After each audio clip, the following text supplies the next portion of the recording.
So today we're going to talk to you about how to find commissioning editors. I'm going to kick off with that topic. Lily's going to then talk about how to create a great pitch and how to go about the pitching process. Then I'm going to talk about how to negotiate fair pay. And then Lily will finish us off with a section on how to build ongoing relationships with editors. So if you have any questions as we go along, feel free to put them in the chat. That's quite handy. If it's a question that we can kind of deal with at the end of each of those sections quickly, then we can do that, or we can save it to the end if it's a more general question. There will be time at the end for lots of questions, so you can kind of hang on to them and ask them at the end if you like. So let's move on to how to find commissioning editors. So there's sort of two ways that you can approach this.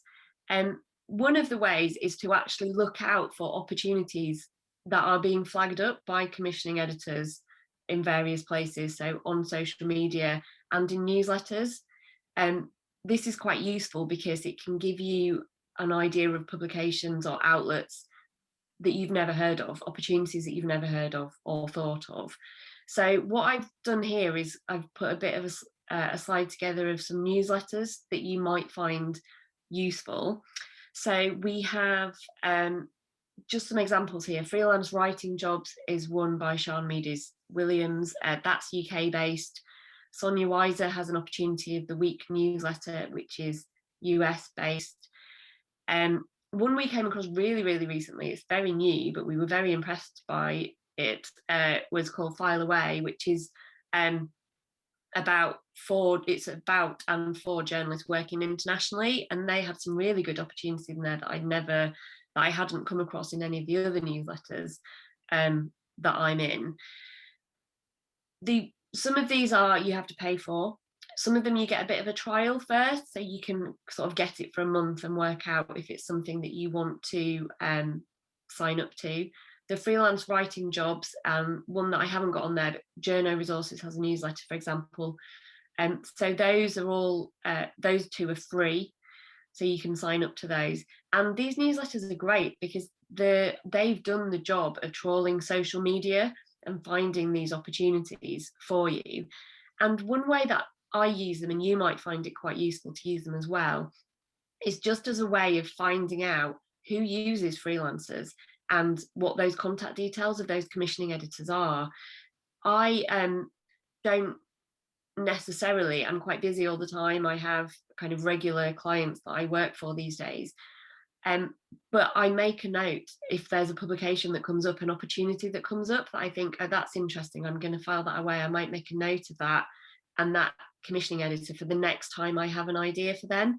And if you're organized about this, you can build up this spreadsheet as you go along.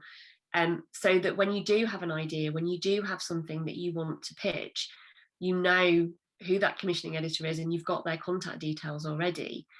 And you find out which publications use freelancers and seem to be using freelancers quite regularly.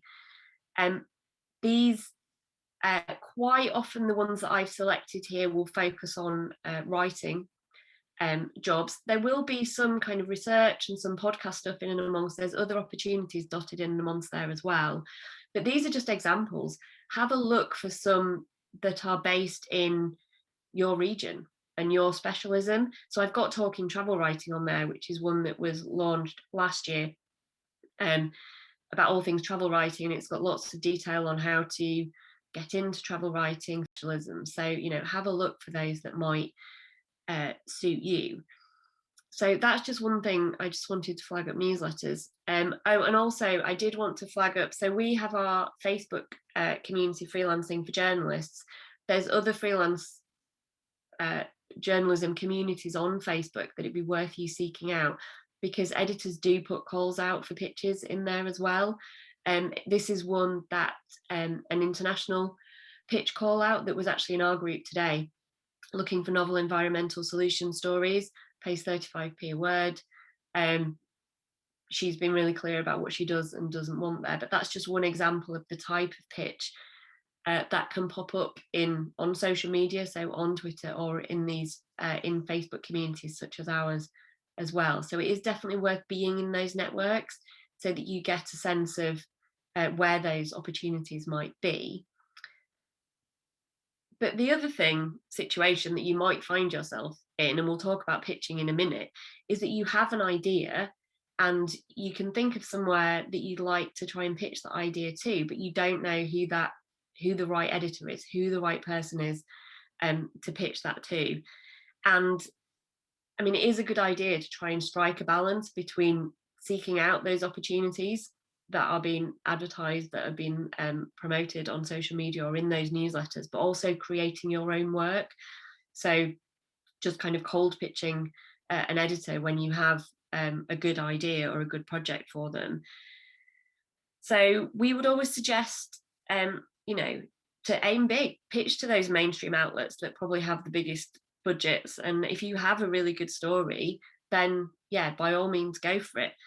But also consider other places that you might not have thought of, such as digital platforms, consumer titles, business to business publications, trade press, as well as exploring opportunities in local and regional media and the commercial and third sector as well. I mean, that would just make good business sense that you're having a wide range of potential clients and outlets to work for. There are various databases, and I should have said at the beginning, actually, we're going to send you a resource list that will go out to all the delegates afterwards. So don't worry if I mention anything and you miss it or you're not sure what that link is, because we'll send out a resource list of all these links afterwards. So yeah, there are various databases of global publications that you can use to kind of find places that you might want to pitch to. So Worldwide Freelance Writer is one. There's onlinenewspapers.com, which is a directory where you can search by country. Media.info has global listings of radio, TV, newspapers, and magazines. So that's another one. And so you can use those to find places that you might want to pitch to, because in order to find the editor, you first need to identify the outlet, the publication, the radio station, whatever it might be that you want to pitch to. The other thing is to also just be very aware that anyone that you meet in the journalism industry is, a potential contact who can get you in front of the right commissioning editor. So you might have had a staff job in the past, and you can get in touch with them and say, ask them how they use freelance writers, who's the best person, how they use freelance contributors, who's the best person to send a pitch to. If you know people, other journalists working at other outlets, and just ask them. People are usually very happy to help you out with that sort of thing. And when you ask those questions, you can also ask how they prefer to receive their pitches, and Lily will kind of give more advice on that in a minute. But tracking down the right person is always such a massive part of the battle of freelancing. You can have the best pitch in the world and you can have honed it perfectly and kind of really done a very good job of selling your idea. But if you don't get that in front of the right person, if you don't get that pitch to the right person, it's going to all be for nothing. And you can't really rely on just sending it to a kind of generic info at, or news desk at email address. Sometimes that works, but more often than not, you need to get it in front of a specific person. So think about where your pitch would fit and try to target that accordingly. And then think about the different sections of the publication or different parts of the program that they have where you think it would fit. So is it news? Is it features? Is it a personal essay? Is it opinion? Is it science and education story?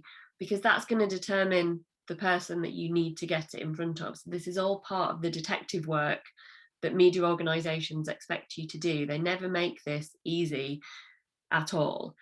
And you are going to have to do some detective work to track down the right person.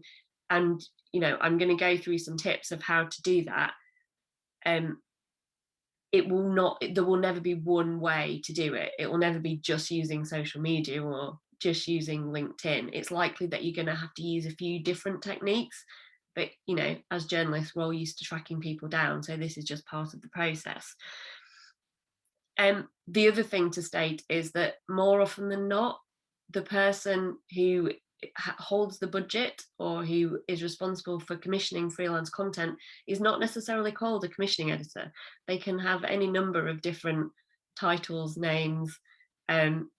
So that's another kind of little quirk that you need to find a way around. Do a bit of research about that kind of company and what sort of job titles they have. So the combination of techniques that you can use. So you can use websites like hunter.io or Rocket Reach to work out the email convention. So bbc.com, for example, bbc.co.uk, at the end of someone's email, is it first name dot second name at, to try and work out what an email address for someone would be. But also you need an individual, don't you? Even if you've kind of worked out what their email address might be, you need to know their name. Twitter, it can be quite useful for this. And I've got an example at this side here where we've got a few commissioning editors, because quite often people will have their job title and what they do in their Twitter bio. And if they're being really helpful, they will also have their email address in there. But that doesn't always happen. So you might find someone who's a deputy commissioning editor and you think that's the right person, you know, to get your pitch in front of, but then you'd still need to work out using that email naming convention what email address you need to send them to. LinkedIn can be another really useful tool. So I've got an example here on the right of using LinkedIn to do a search. And the reason why LinkedIn can be quite helpful is because it's quite often up to date. If people move companies, they will kind of keep their information up to date. But also because you can search in different ways. So you can search on everybody who works at an organization, a publication or a radio station or a TV broadcast outlet. And you can search by their company and then search for all employees, or you can search by, use filters to search by job title either. So that can be a really useful way to track someone down. I mean, don't forget through all this just to do the basics of looking at the mastheads, looking at the credits, even doing a really, old-fashioned Google search. Because if you find a name but no contact details, you can do the Google search and try and do mix and match of all these techniques to try and find the right person.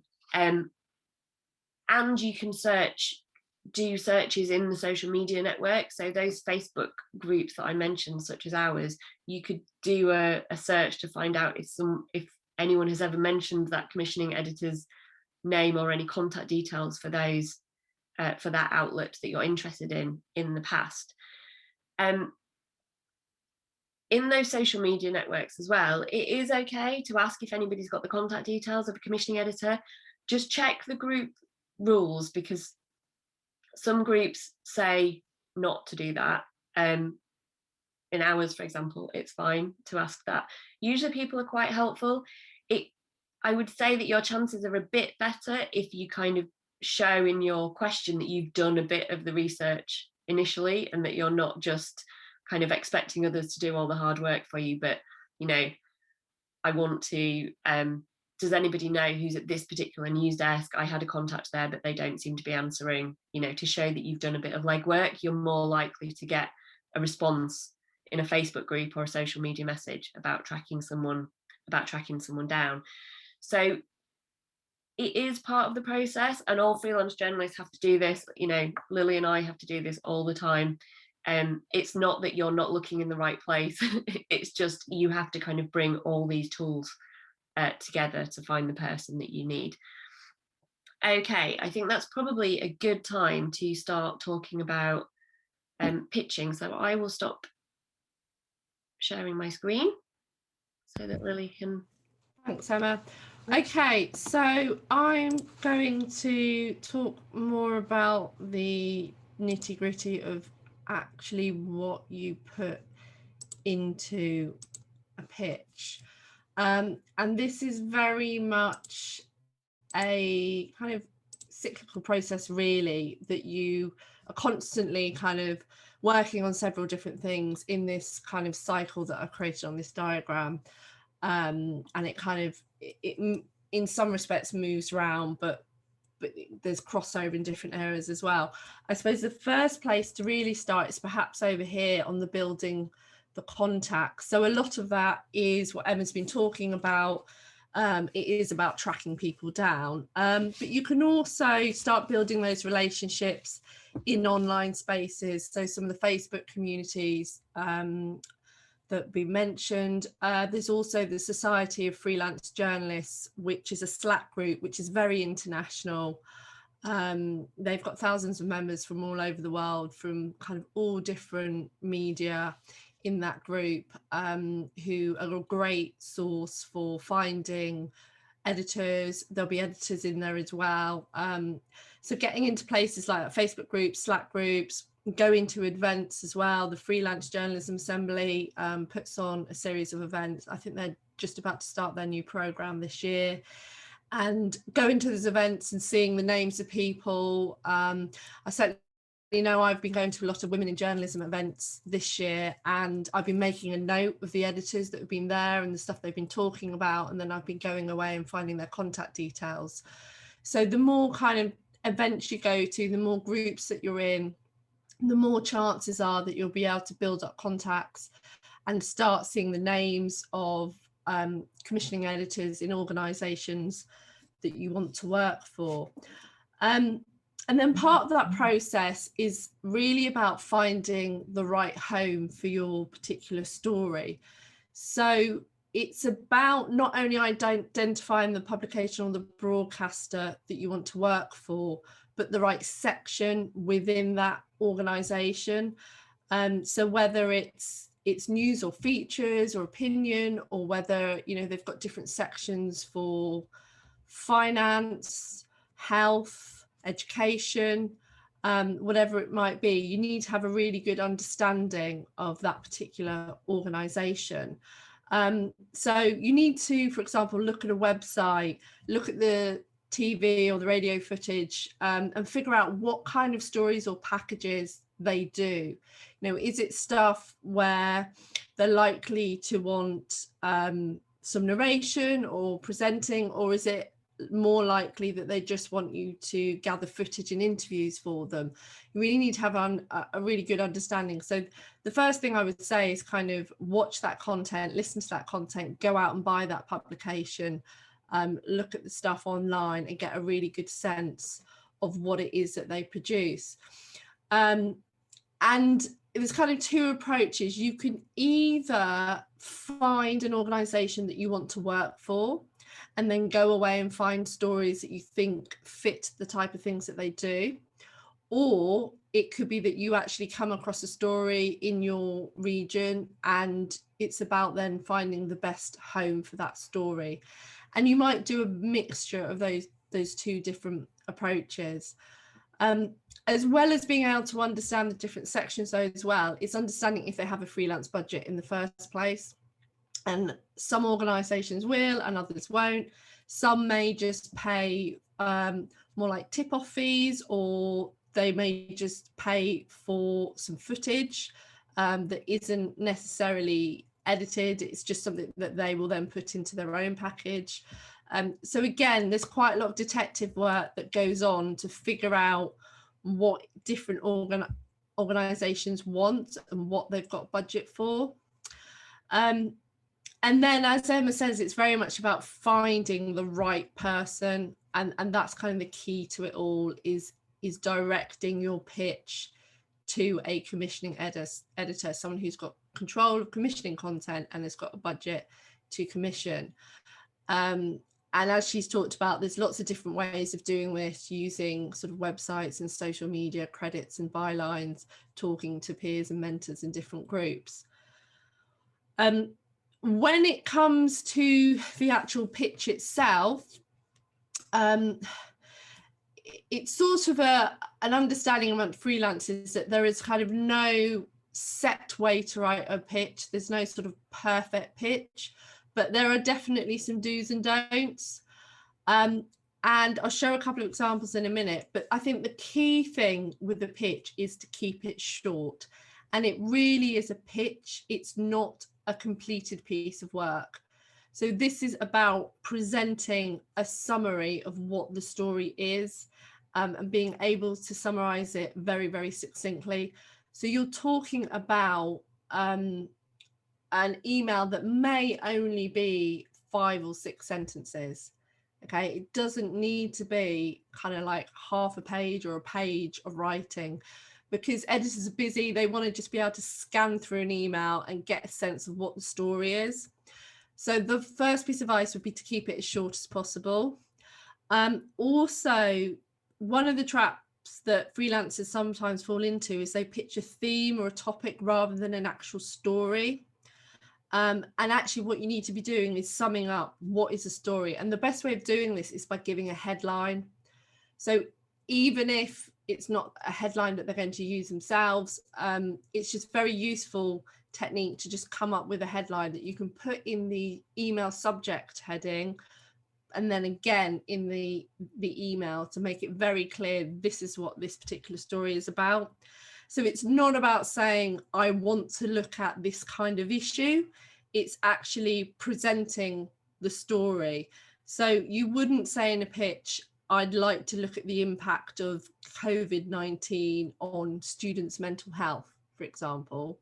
It would be a very clear angle, like students warn universities are not doing enough to support their mental health during lockdown. So make it very clear what the story is. And if it's not clear in a headline, then you haven't really got a story there. So that's the first thing. The next thing after your headline is it will be a brief summary of this is what the story is about. These are the people that I'm going to speak to. These are some of the key statistics or facts around this particular subject matter. You could do that as bullet points or in a couple of brief sentences. If it's a broadcast pitch, then you want to be outlining the visuals. So what are you going to be filming? Who are you going to be interviewing? And try not to promise more than you can deliver, because getting people to talk on camera, for example, is going to be trickier than it is for print. You don't want your package to get killed at the end of kind of all this process. So make sure you're very clear on what your visuals are and that you've got people signed up in principle to take part. You also need to give some kind of indication of who you are and what your experience is. And there's a couple of different ways you could do this. You could either start at the top of your email by introducing yourself, what your background is, and like hyperlinking some words that link through to your work, where your work can be found online if you've got a website, your social media, or you can use your email signature at the bottom to kind of summarize your experience, your niche, and any links. But it needs to be in there. But again, you can do this in a very succinct way, particularly if you're hyperlinking keywords. So yeah, in a nutshell, basically your pitch gets straight to the point. You don't need any kind of like niceties or anything. It's just very much, I've got this story, are you interested in it? Headline, outline of what it is, who you're speaking to, any visuals, any related stats, and then some brief information about yourself. In terms of how to send it then, the expectation is that you'll be sending this in an email, so you shouldn't be pitching over social media. That's kind of a big no-no. Some organisations will have a submission process through their website. So if that's the case, then you need to follow their sort of online procedure, which is quite often a form that you have to fill in. You would never attach a completed piece of work. So you're not going to attach a written article or an audio video package. It's only the pitch that you're including in that email. And then you need to work out the best time to send it. Now you need to think about the news cycle. When are people going to be planning their content? And when is kind of maybe the time of day where that editor will be sitting down and checking their email. So this will depend on when they're outputting and how far in advance they're having to plan. So it might be that sort of 8 o'clock in the morning, is a good time, because it could be just before they get into the office whilst they're quickly checking their emails on their commute. Or it could be if they're outputting at the weekend, then actually they're looking for content maybe around a sort of Monday, Tuesday, and it's kind of any time during the day that is fine for them. And you learn this through trial and error, what time of day works for which publication. So I've got an editor who never ever responds to anything unless I send it between the hours of 3 o'clock and 5 o'clock in the afternoon. And I've only just figured this out after several years of wondering why it's very difficult to get a response from her. And it's just, obviously that is the time of day when she's got a bit of breathing space to look at her emails. So timing is worth playing around with. If you find you're not getting responses at a certain time or a certain day, then perhaps change that.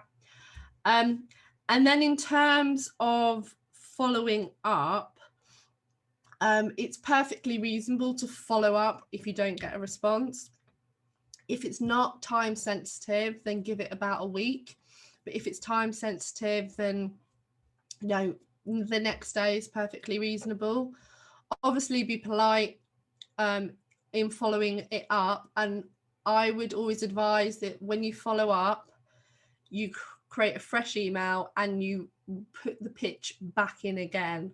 So don't expect that editor to then go hunting around in their inbox to find your original pitch. Make it as easy as possible for them to look through that pitch again in your follow-up email.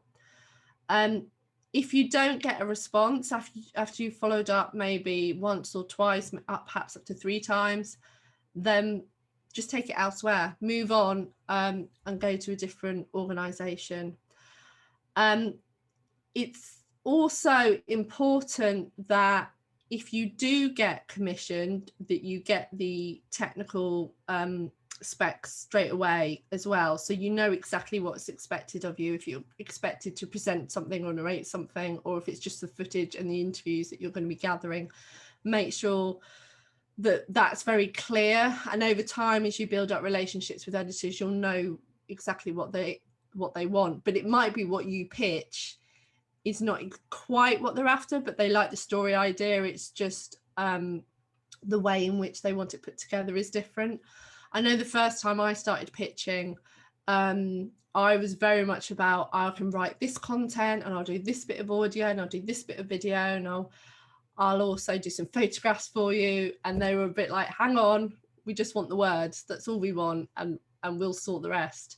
So you don't necessarily have to be kind of all singing or dancing. It's very much about the story, what is the story, and then they will work with you on how they want that story presented. Okay, so in terms of what a pitch would look like, I've got a couple of examples here. One is more of a case study led example, which is for a broader audience, and the second one is more for a niche audience, and it's more of a news feature. But this gives you a general idea of how long a pitch might be. So this particular one was actually a follow-up because it hadn't replied and I'd gotten out of office. So I had just said, hope you don't mind me sending this again. I've got you out of office. Would you be interested in the following in view of the coming Olympics? Then the headline. Now the headline is also in the email subject heading, but there's no harm in repeating that again, because don't assume that they're like reading everything. It helps to repeat kind of key things about what the story is. So sort of a suggested headline is children's competitive sport too expensive? And then basically what I've done is I've outlined what the kind of premise of the article is and who the case studies are going to be. So it's very much a case study led story. So basically I want to examine the cost of children taking part in competitive sport and the lack of funding available to support them. Now this was for a money section. So the money was the kind of key factor here. One thing I've done is I've highlighted certain bits in bold. So if they want to scan through it, they can just look at the bold. So I've outlined, I have a case study of an 8-year-old girl, and then I've put in stuff about the finances. So the £2,000 a year, how much they're paying a term, what a kit costs, what competitions cost. Then I've got a second case study. Again, some details about them and the costs. And then I've just basically said I'll also speak to Sport England and to the sports minister. And then I've made it clear that case studies are willing to be identified and have their photos taken. I've got parental consent. So basically, I've got everything covered. There's nothing here that you need to kind of double check with me. The other thing to bear in mind as well is that when you're putting in case studies or people that you're speaking to, is not to give too much detail away. So if it's an expert that is kind of generally accessible, that would be easy to get hold of, then by all means list them. But if it's a case study, so something that the story's centered around someone's real life experience, or if it's an exclusive that you've got, then you might not want to give too much information away. So don't give the kind of the name and the location of that person, in case that organization then thinks, oh, well, we can go and do that story ourselves in-house. So you've got access to someone, you kind of don't want to hand too much to them before you've actually got that commission.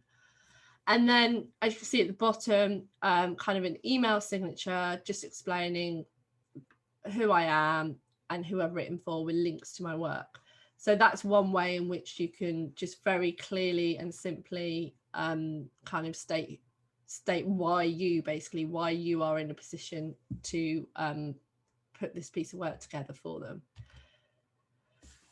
And then another example here from Emma.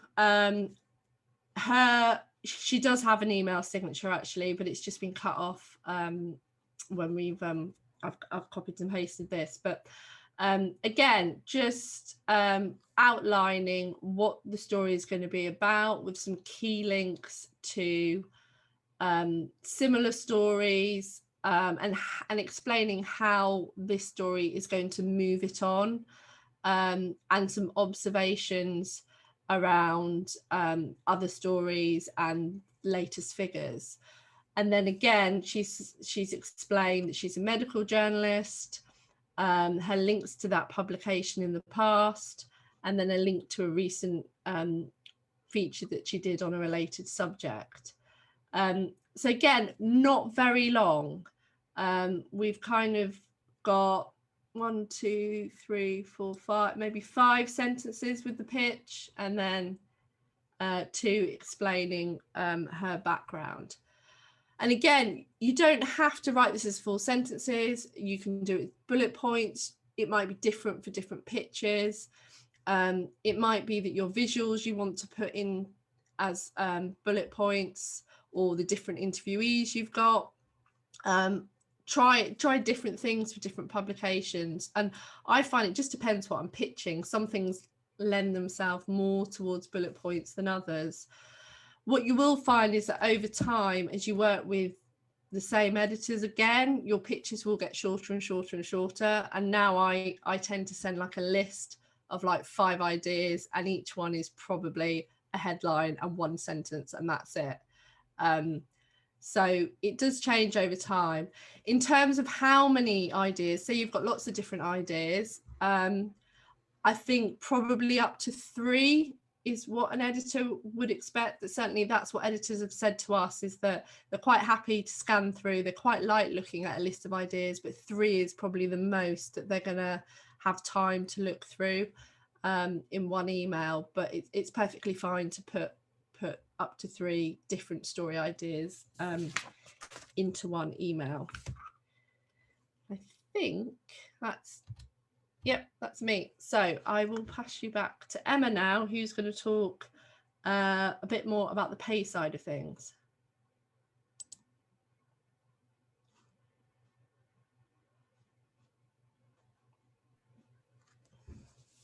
Okay, so I will go back to my screen and let's talk a bit about money. So I'm going to talk about what rates to expect for different bits of work, and also kind of how to go about negotiating, how that process works. So Emma, it's got your desktop rather than just the slide, so the top and Right, bottom. okay, one sec.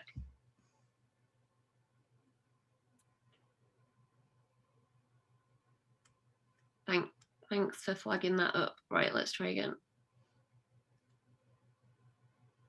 That's it. Fab. Is it there now? Yep. Okay, great.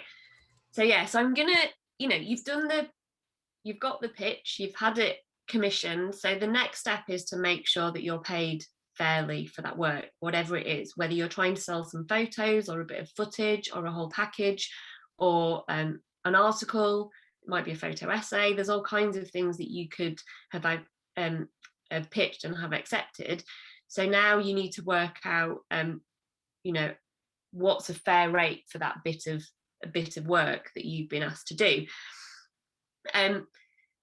So the best way to approach this is just to do your research, is to find out what others have been paid for doing that same bit of work for that organization. And luckily there are lots and lots of different resources that you can use to do this.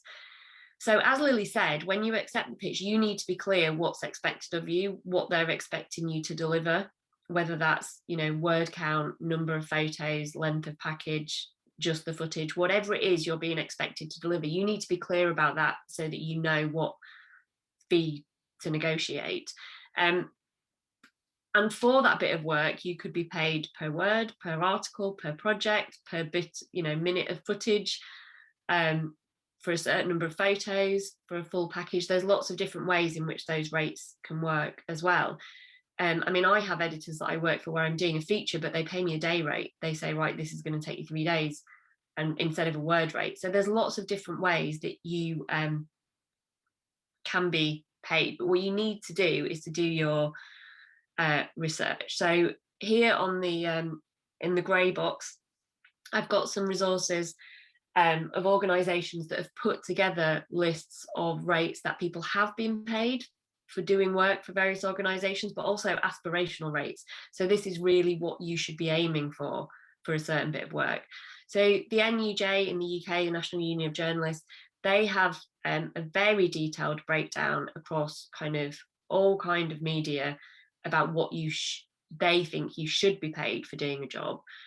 That list is aspirational. It doesn't always fit the reality of what people are paid for doing a job.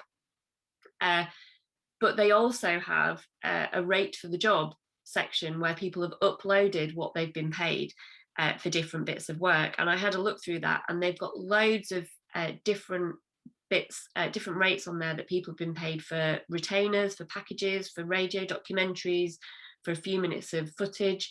And that's for kind of a wide range of well-known broadcasters, and even some smaller, more independent outlets on there.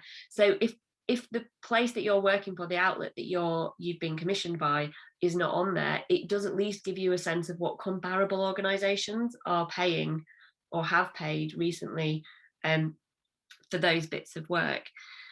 I'm not going to go through all those because they're really diverse depending on the work involved, but it can range from 50 quid to a couple of £100 to many thousands of pounds. So you really do need to think carefully about what it is that you're being, the work that you're doing. It can also vary massively between markets. So what, a US broadcaster will pay might differ from the UK, might differ from Europe, might differ from different regions of the world. So that's just to bear in mind.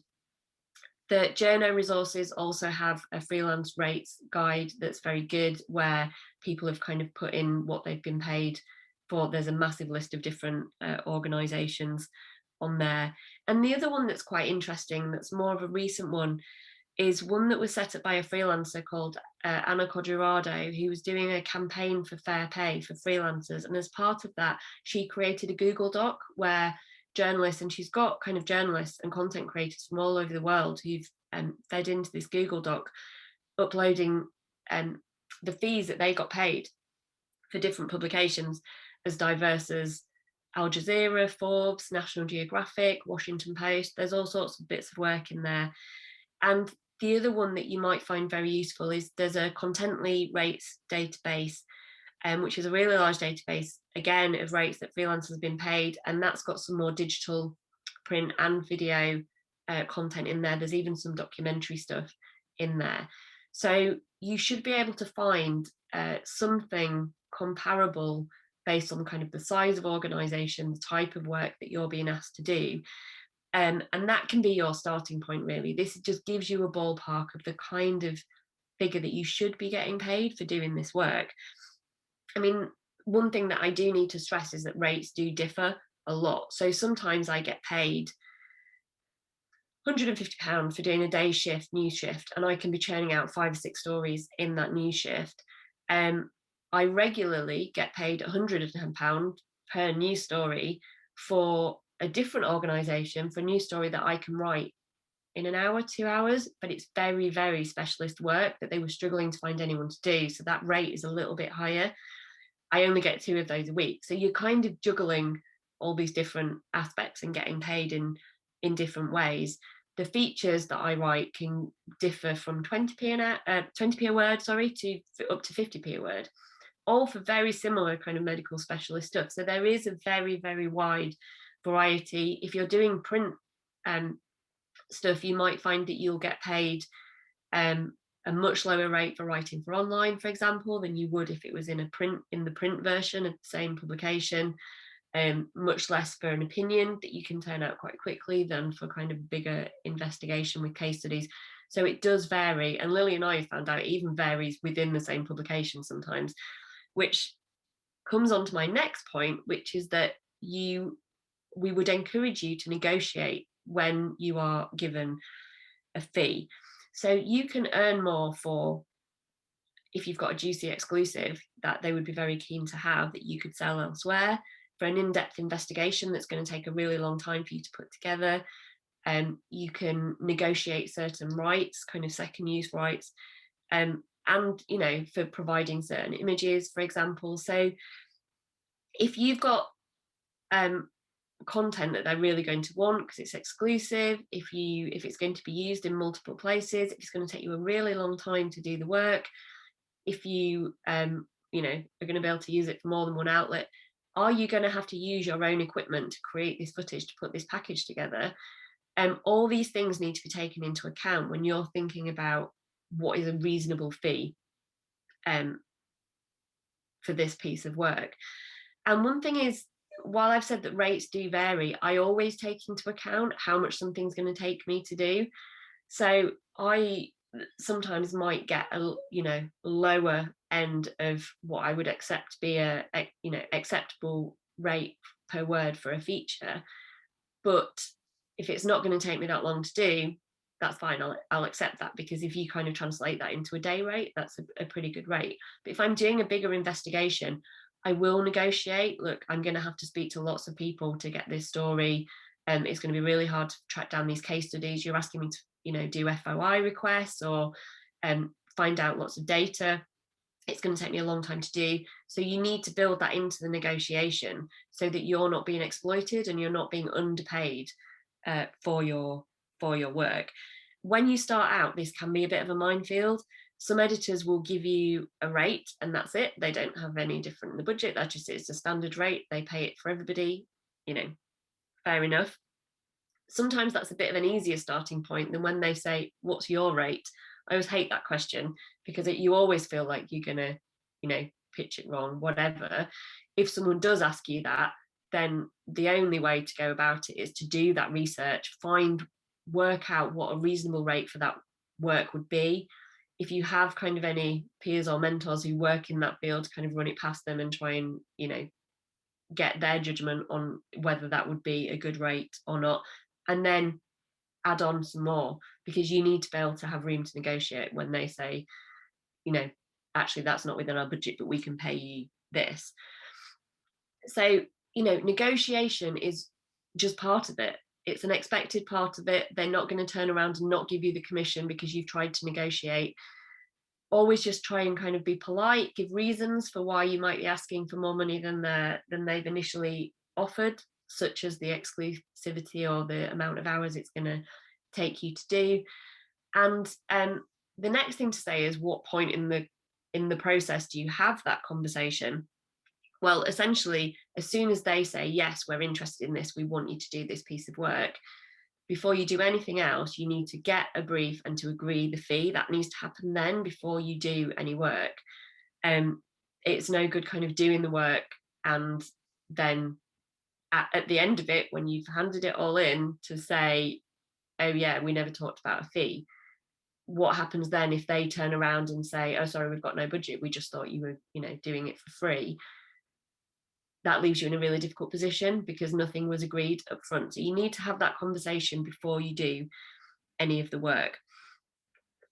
So yeah, you need to get that brief so you can work out how much work is involved in order to be able to work out what is a fair fee. Kind of have an amount in your head, have that limit in your head, but don't go into such a hardball negotiation that you're going to kind of do yourself out of being able to take on the work or take on the commission. Give me this or else I won't do it. Kind of just decide to yourself what's acceptable, what's not acceptable, and ask for more. That's fine to ask for more, and take your time. So go away and think it through. Don't feel like you have to say yes or no to a fee or a rate on the spot, because you need to be able to do your research and kind of take a considered judgment about how long something's going to take you to do. The other thing is, don't undervalue yourself. You are skilled, you're a journalist, you've got a good story, they want the story, so don't undervalue yourself at that point. Start out with the expectation that you'll be paid fairly. You are a business, you are operating as a business. If a plumber was coming to your house to do some work, they would just say, this is what I charge. You might get a few quotes, but then they've done the work and you would pay them straight away. And that process should be the same. It isn't always, but it really should be the same in journalism. And don't give away your content, your hard work for free. Be professional and polite, and don't set ultimatums really, or back yourself into a corner. I'm not going to get into this too much now. You feel free to ask questions about this if anyone's got any questions about it afterwards.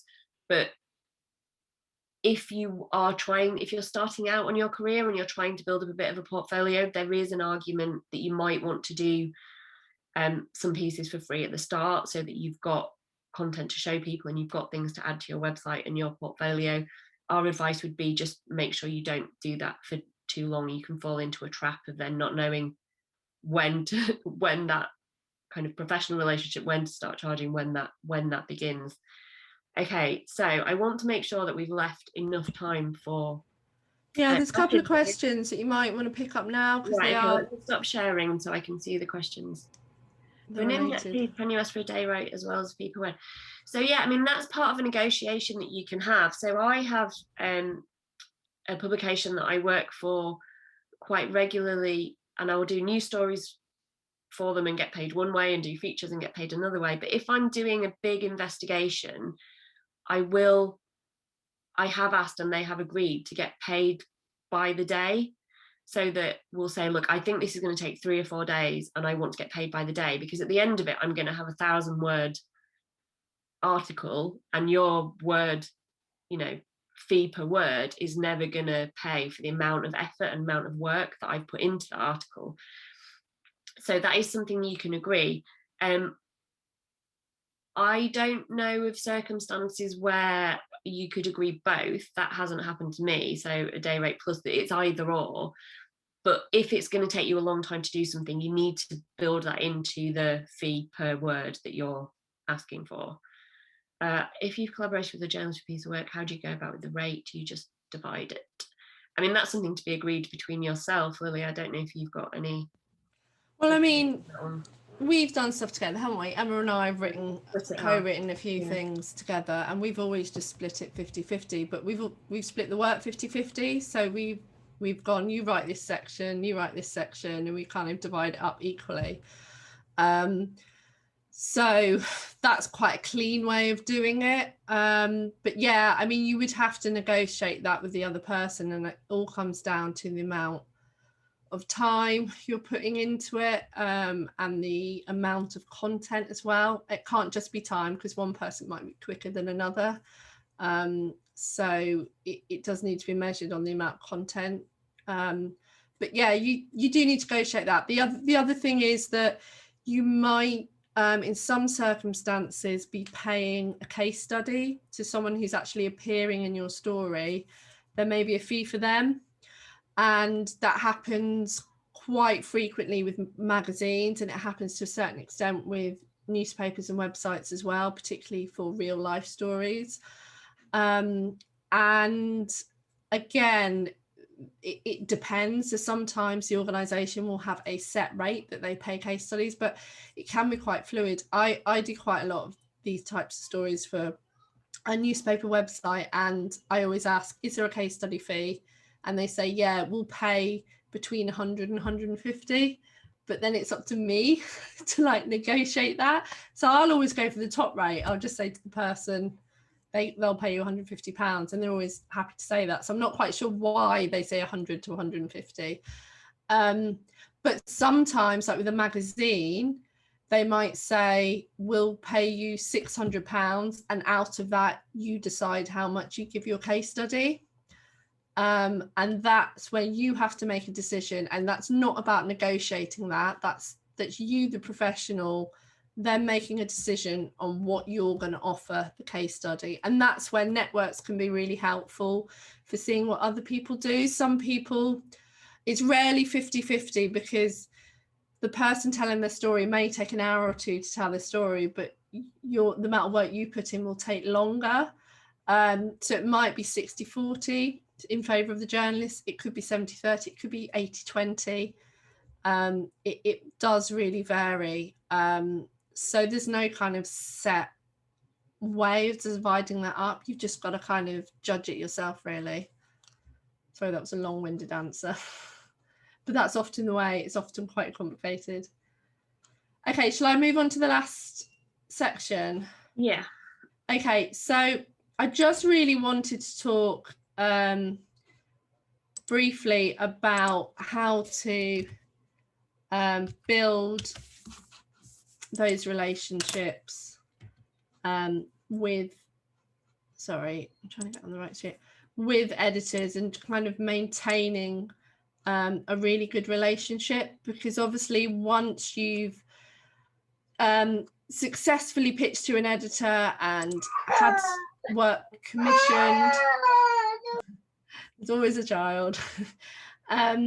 Once you successfully had work commissioned, then you probably want to work for that organisation and that person again. So how do you build on that?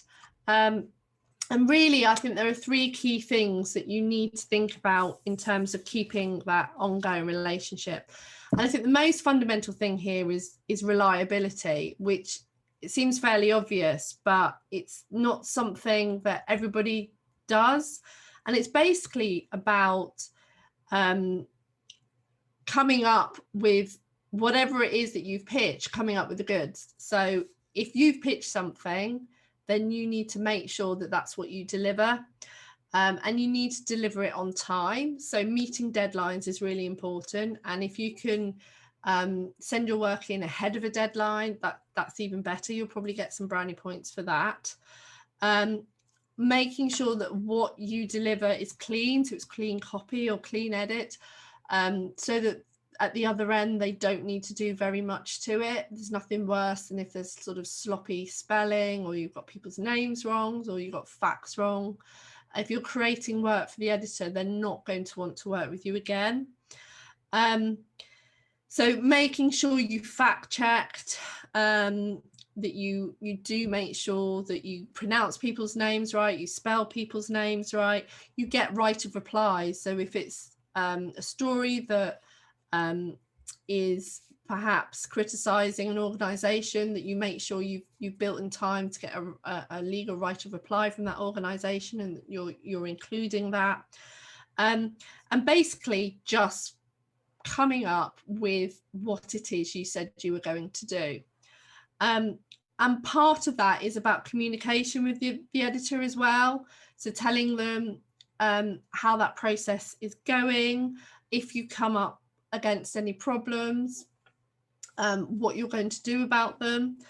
And And also responding quickly. So if an editor contacts you, then making sure you reply straight away, because that's probably the best time to get a response back from them. So I always make sure if an editor emails me, I instantly respond, because I know they're on their email right now. And if I don't respond now and I respond in a couple of hours, and I've got a question, they're not going to respond back. Also making sure you ask for a brief. So it may be they commission an idea, but you need more detail about exactly what it is that they want, or you need to flesh it out more. So making sure you ask for that information, clarify any uncertainties that you might have. If you're in doubt about anything, ask. Don't be afraid to ask those questions. The other thing is problem solving. So inevitably you will come across problems with your stories. You'll have people that change their mind, that don't want to speak to you, or the story will change. And that's not a problem as long as you come up with a solution. So go back to your editor with a solution rather than a problem. So you can go back and say, I'm really sorry, but this person has pulled out, but I've found this other person to speak to, and actually I think they'd be really good, or they'd be even better because they've got this particular insight or expertise, or whatever it might be. So similarly, you know, anything really that you come across, rather than burying your head in the sand and thinking, oh God, this is a complete disaster, try and come up with a solution, present that to the editor. Or if the story is just not going to work at all, then let them know as soon as possible so that they can plan for what they're going to use to fill that particular gap. And maybe you can go back to them with a different story. Even better, you know, this whole story is falling through. It's not what I thought it was, or things have changed, but I can give you this other story instead. And in terms of that communication as well, is even once you've finished that kind of particular story with them, is to keep pitching to them as soon as you kind of can, really, to keep that relationship going. Ask them what kind of pictures they'd like to see in the future, the particular stories that they don't get to cover, particular insights that they'd really like that they've not been able to do in the past. And just keep in contact to let them know when you'll go on annual leave and that you won't be pitching to them for a period of time, or if you're working on another project, just let them know. And then just every now and then just drop them an email and say, you know, hi, just to let you know, I'm sort of a lot freer at the moment. I'm going to be sending some pictures, and just kind of keep in touch with them, because you find if you do that, people start coming to you and asking you to do particular things, even if you've not worked for them for months and months. So I know that before Christmas, I was aware that January, February, I was going to be really busy. I was like, pretty much my diary was full. So there's a few editors that I dropped emails to and just said, just to let you know, my diary's full for the next couple of months. I'm not ignoring you. It's just I'm busy. I will be pitching to you again in March. And what I've found is a couple of those editors have now got back to me sort of in the last week to say, is there any chance you could do this story for me? Because I believe you said you might have a bit more time now. So just keeping in touch with them can be a really great way of building up that relationship.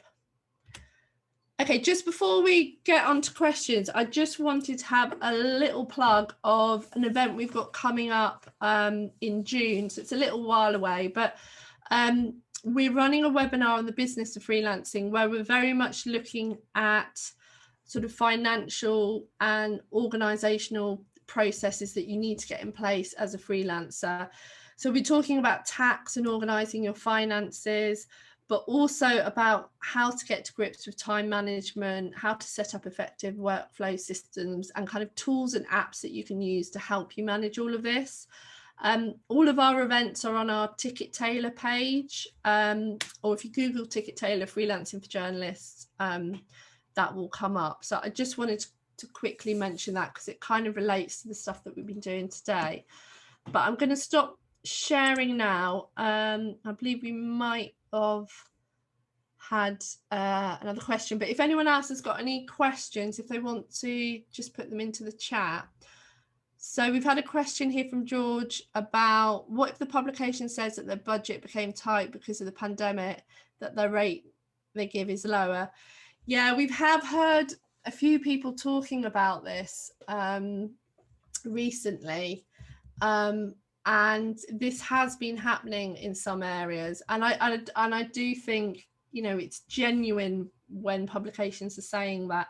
What you've got to remember is editors are kind of people at the end of the day, and they don't want to be paying you a rubbish rate. They want to pay you you know, as much as they possibly can. So that is the reality of the situation. It's then up to you to make a judgment over whether it's worth your time to do that piece of work at that rate, or whether you want to actually take your story elsewhere. And that's a judgment that I think that you can make yourself. Emma, have you got anything to add on that? Yeah, I mean, I would say it is genuine. So I had 2 publications that I've had very long-standing relationships with, who, when the pandemic hit, so in April, they said our freelance budget is just gone. We don't have it anymore. It has then since come back. So I kind of went and worked for other people for a bit, and then it has come back. And for one of them, the rates have stayed the same, but for one of them, where I used to do a new shift every week, it's now every 2 weeks. So, I mean, I believe it is genuine when they say that to you, but again, it's just your decision. Do I want to do that? I still do that. In fact, I prefer doing it every 2 weeks because it was a bit much. I had other things that I wanted to do. And I really like working for them. If the rate has gone down, again, it's just, you're going to have to make that decision. Is this worth my time? How long is this going to take? Could I, you know, start looking around for other publications that are paying more? Because it's not the case across the board. It's going to be a personal judgment call. Yeah, and sometimes it's not even about the money, it's about what it's like working for that organisation. So I've stopped working for some organisations because they were just, quite frankly, awful to work for. And they paid pretty well, but I just didn't enjoy working for them. So it's not just about money, it's about the experience. Similarly, Emma and I both work for publications that don't pay very well, but they're really great to work for. We get to work on really interesting stories, and we've got a great relationship with them. So, you know, it's getting that balance really between the two. Do you interview people mentioned in a pitch after the editor accepted your proposal, or do you begin before you get an agreement? Great question. We do get asked this quite a lot. Kind of, how do you manage that process? So if you are pitching something where the, you know, story hangs on a case study. So, for example, the example that Lily gave about the Olympics and the children's sport, she had 2 case studies there, and I'm guessing, Lily, that you just done kind of a short chat with them so you could get those headline figures so that you had the information to put in your pitch, but you're not doing the big full interview until you've been commissioned, because A, that would be a waste of your time, and B, there are things that might be in your commission that the editor's asked you to find out that you don't know about until you've had that piece of work picked up. So you will probably need to have an initial chat with, not with experts. The experts 10 a penny, that's fine, you can find those afterwards. But for kind of case studies and people who your story hangs on, you'll need to have an initial chat with them, maybe to find out some bits and bobs about their story that you will need for your pitch. But don't bother doing the full big interview. And your job as a freelancer is to manage that process with them. So say, I'm going to be pitching to such and such and such a place. I'll let you know how it goes. If it gets picked up, then we can do, you know, a longer interview, and I'll be back in touch with you, just so they understand how that process works when you're a freelancer. Yeah, definitely. It's about getting that agreement in principle, which you can then go back to, and it may be just like a 5-minute chat on the phone or a few emails back and forth, and then once it's commissioned, that's when you will do the full interview. Yeah, there have been occasions when I've had very positive initial meetings, discussed ideas, sent pitches, then radio silence from commissioners. I appreciate busy, but when do you stop chasing? What's the line between harassing them and being eager? Really good question. We're thinking for our next series, we're going to do a podcast episode on ghosting, because this keeps coming up when editors don't get back to you, either when you've sent work that you've done for them, or you think they're excited about an idea and then you don't hear anything. I mean, one thing to say is, yeah, they are really busy, and it's just there might be other things at the top of their to-do list right now. If they've shown an initial interest, I think it's okay to chase more than maybe the twice that you would do if you were cold pitching someone, because they've shown an interest. And it may be that instead of sending the same email over again, you say, oh, did you notice there's another news hook that might, be a good time to do that story that we previously talked about, and kind of resend the pitch that way. I've done that before if there's been something else in the news, to kind of get a pitch up to the top of the agenda again. But I think if you have had some very positive initial discussions with them, and then I wouldn't be afraid to keep kind of chasing them. I think, Lily, you had an editor that you worked for constantly that you had to send, was it 5? I can't remember what it was in the end before you got the... I think it was 8 times. And they still they just have an editor I've been writing for years, and it was just about catching her at the right time, and I just kept having to send this pitch over, and it was like 5 pitches, I think, in one email, and I just kept sending it like 1 week, and then another week, and then another week. I just kept sending it, and eventually she got back and said, really sorry. She had missed half. That's the thing, they miss half the emails. They don't even read them. They just delete them. I think a lot of editors will put time aside to go through emails. They'll go through as many as they can, and then the ones they don't get to, they just delete them. I just keep going and going and going, and eventually they'll come back and go, yes, I'll take this many or whatever. Or if you're harassing them, they'll tell you. They'll say, I'm really sorry. Normally it's just like, sorry, this idea is not right for us right now, but keep pitching more ideas. Yeah, so eventually if you annoy them, all that's going to happen is you'll get an answer saying, no, this isn't right for us. So then at least you've got an answer, and you can move on to the next one, and you can maybe pitch that idea to someone else, because it's not necessarily that it's a bad idea, it just doesn't work for them right now for whatever reason. And there can be so many reasons that are nothing to do with your pitch or outside your control. So there's a question here about sustaining relationship with editors, and how do you keep that relationship going? And I think, like I said, it's just about kind of keeping in touch with them and keep pitching fresh ideas as well. So if you are pitching an idea and not getting anywhere with it, then try something new. Send them a different idea. If you keep persisting and keep showing that you're keen, then that will start to register with them, and there'll come a point where they'll be like, I really want to give this person something to do, I want to commission them to do something. If you just keep persisting, like I say, it's just letting them know once it's really getting that first commission, and once you've got that first commission, going back to them straight away after that story is published or broadcast, and saying, I'd love to do some more stuff for you. What kind of stories are you looking for right now? They actually quite like it once you've got that initial commission. They quite like it if you go to them saying, what particular things are you looking for? Because they then often will say, well, actually, we've always wanted to do something on this, but we've never really had the time to do it. Would you like to do it? So that can be a good thing, or just come back with them with more pitch ideas.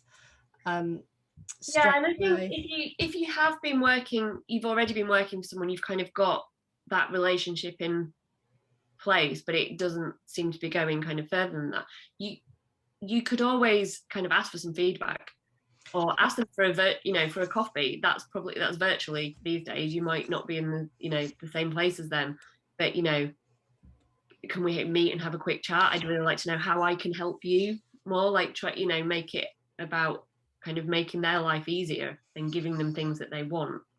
Yeah, I mean, what I used to do in the beginning when I got my first commission with a new editor, straight after that first commission, I would say, can I give you a call to discuss how we can work together again? Because I really enjoyed working with you. I'm really pleased with the final story. I'd love to know how I could work with you again, and literally just pick up the phone and have a conversation. And I find that really helped to kind of talk through exactly what kind of things they were looking for, because you might have just been quite lucky with that first pitch, but you're not quite sure what else is going to strike gold. So it's very important that you kind of pick up the phone and speak to people, or like Emma says, say, can I, can we have a virtual coffee on Zoom?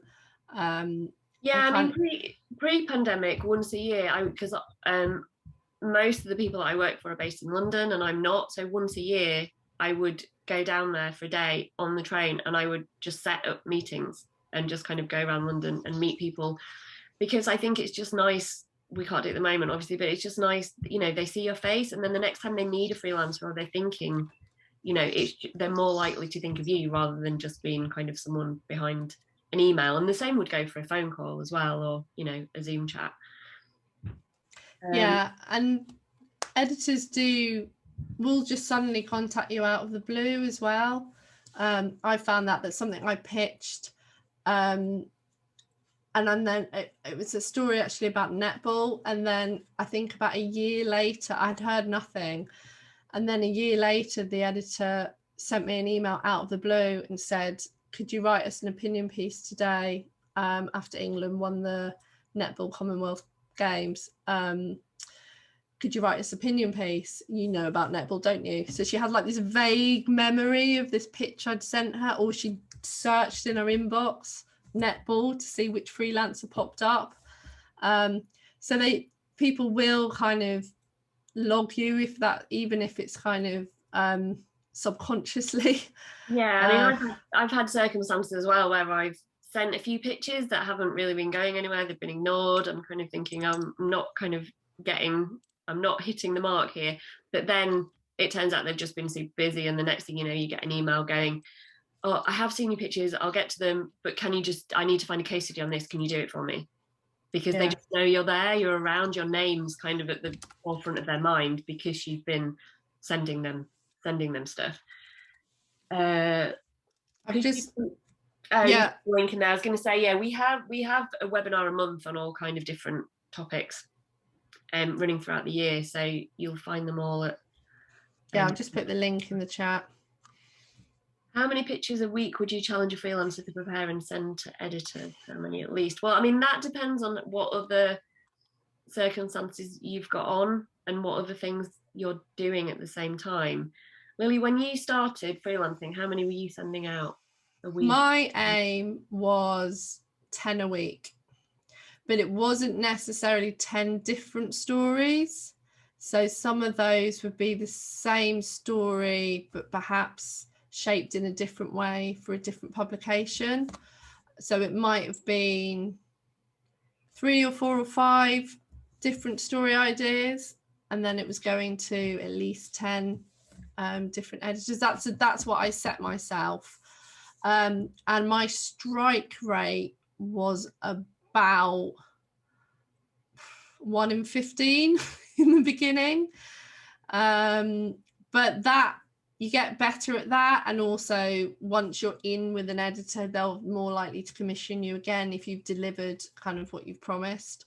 I think my strike rate now is more like 8 out of 10, because I work with with some editors, they'll just commission everything that I pitch, and that has problems in itself, that you have to I've learned now not to pitch too many things at once, because I know they're going to commission them all.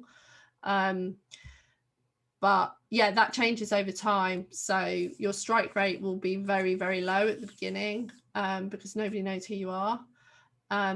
But don't let that discourage you, because it just takes time to keep plugging away, keep sending those pitches. Yeah, and that's quite an important point, because we haven't really talked about having kind of multiple bites of the cherry, but it doesn't have to be 10 different ideas.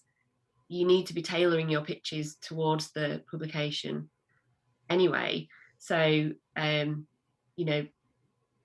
about a year before coronavirus, like 18 months ago, 2 years ago, in the UK, there were lots of stories about shortages of HRT medication. And I ended up writing that for lots of different publications, but targeted at different people. Like, what does this mean for GPs? What does it mean for patients? What does it mean for pharmacists? 3 different stories, same idea, same research, just a few different interviews. So it's not necessarily that you have to have completely different ideas, but thinking about how you can target that to different places. Yeah, I do that a lot with personal finance stories, and normally all I do is I change the case studies. So I'll be looking at a particular issue. So it might be people who are, say at the beginning of the pandemic, there was a lot of businesses struggling to get hold of the business small business rate relief grant. I did that same story for about 3 different outlets, but I just used different examples for each of them. So it's quite possible to kind of repurpose the same ideas, or to do a story, as I've done stories where I've done a news piece, then I've done a broader feature, and then I've done an opinion piece, all on the same topic. I think there's one story I've written 6 different versions of, which was a case study story, but lots of people were interested in that. It was my dad. It was a story about my dad, and it was a fraud. It was a big fraud story, and everyone was interested in it. And so I just did lots of different versions of it. I did some from his point of view, some from my point of view, some about the broader issues around that particular type of fraud. He wrote a piece, a first-person piece as well. So sometimes you get a particular story and like everybody wants their own version of it. So that can be quite a good way of getting lots of bites of the cherry as well. Okay, if we've got any more questions. Any of the questions. There was just one about calling, I think. Can you ever just call up an editor? Yeah, I've done that. To shock them. They're not used to people phoning them apart from PRs. I mean, some don't like it, but they probably just won't answer if that's the case. Yeah, a lot of the time they don't answer. They literally, I think they have their phone on straight to voicemail. But I've rung up editors, particularly at magazines. I've rung them up. If they're not responding to my pitch, I've just rung them up, asked them if they've seen it, if it's the type of thing they're looking for, or if not, what else they're looking for. And I think it's a good thing to do, because not many people do it anymore. People don't pick up the phone. So it's worth it, but just bear in mind that they might not answer. That's the only thing. But I think it's definitely worth a go. And in fact, some people pitch via the phone as well. I think it was Anna Cadrera a couple of years ago. She wrote a really good newsletter about how to do a telephone pitch, and how that can, because you can kind of work through the idea, there and then with the editor, and get live feedback on the idea as well. So that could be a good technique to try if you're finding your emails are not getting through. Is there a different rate for magazines and newspapers? Yes, absolutely. There's different rates between different magazines. Is it local, regional, national, glossy, specialist? Different sections of magazine. Sections. There's different rates between different newspapers and different sections of the newspapers, and whether it's online or print. All that information, though, is contained within those databases that I mentioned. So that's again just about doing your research, just to make sure you kind of have a clear idea what those rates might be, when you're having those discussions, if the commission's been paid. And it can be quite arbitrary as well. So sometimes people will say, what is your rate, or how much do you want, what's your fee, and that's where you kind of have to negotiate. And I've had that particularly with tabloid newspapers, where they've come in at a rate that I thought, that's really low. I know this is going to be a really big story. I've kind of gone back and made that argument, and also that it's been a quick turnaround story, and I've kind of doubled the amount that they're going to pay me for it. Emma and I have both appeared as case studies in stories. So we both appeared in the same newspaper, and we got paid different amounts. Doing exactly the same thing, but just different articles. And that was because the freelancer was controlling how much they were giving to their case studies. So it varies massively. So you do need to do your research and also not be afraid to ask for more money. So I recently, it was over Christmas actually, an editor of a tabloid got in contact with me and asked if they could repurpose my story for social media. And I just think they just wanted to push my story out again, but they wanted me to check with the case study that she was happy, because it was about a year after I'd written it. She was happy that if it started flashing up on social media again. And I said, yeah, I'm happy to do that. How much are you going to pay me? Could you want to, you're going to be making money off the back of people coming to this story again. And she was a little bit, well, it only takes a phone call. And I was like, yeah, so what are you going to pay me? And she's like, well, we can give you 25 quid. And I was like, that's fine. It literally was just, I had to send one WhatsApp message to my friend and say, you're right if they use this again. But, in the past, I would have been really excited that they wanted to push my story again. I'd be like, yes, that's no problem. But now I'm much more savvy with that. And they're doing it for hits. So they need to acknowledge that, I should be taking, a percentage from that kind of process, because it's a commercial organization. And even if it is just 25 quid, it at least acknowledges that I am the author of that piece of work. So it's important to kind of ask for fees without kind of, taking the mickey really and saying, no, not unless you give me 200 quid or whatever. But rates, it's all good fun, rates, because they do. Yeah, and if you think that you've been given a really low rate or it's not really fair, you can kind of check in these social media networks and Facebook communities. In our Facebook community, there'll be others in there who've worked with the same publication who'll be able to give you a sense of whether that is ridiculously low or, yeah, it seems low, but actually that's just what the going rate is. There was a conversation just on a journalism group this afternoon, I noticed, on that very topic. And I think the consensus was this section, it just that they don't pay that much. So that can be helpful just to use those kind of peer networks. So I think we've made it through all the questions. Yes, it looks like I think we've went through all the questions and we've got through some valuable advice, lots of it, I think, and lots to digest there. So I think we've come to the end for tonight.